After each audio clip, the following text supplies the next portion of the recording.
Oke, kenapa demokrasi terpimpin tidak cocok bagi bangsa Indonesia ya? Ya karena memang demokrasi terpimpin itu sebenarnya bukan demokrasi. Ya. Demokrasi terpimpin itu sebenarnya adalah satu otoritarianisme ya, cuman dibungkus dalam kata demokrasi terpimpin. Nah, dalam demokrasi terpimpin yang ini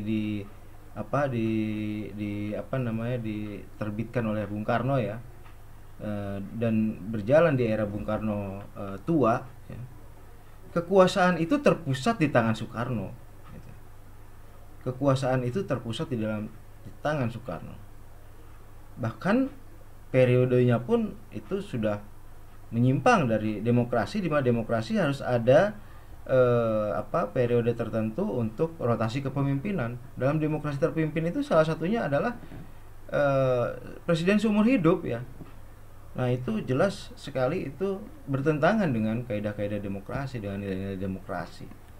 Jadi demokrasi terpimpin yang adalah kekuasaan ada di tangan presiden, sepenuhnya di tangan presiden, yaitu Bung Karno ketika itu bertentangan dengan demokrasi ya, dan tidak cocok dengan bangsa Indonesia yang memang sejak awal kemerdekaan memilih demokrasi gitu ya. Tentu sebenarnya demokrasi terpimpin ini sebenarnya bertentangan dengan Soekarno muda gitu. Karena Soekarno muda kan menginginkan sosio-demokrasi yang adalah demokrasi masyarakat gitu ya. Jadi seperti itu. Kenapa tidak cocok dengan bangsa Indonesia? Karena demokrasi terpimpin adalah otoritarianisme gitu ya.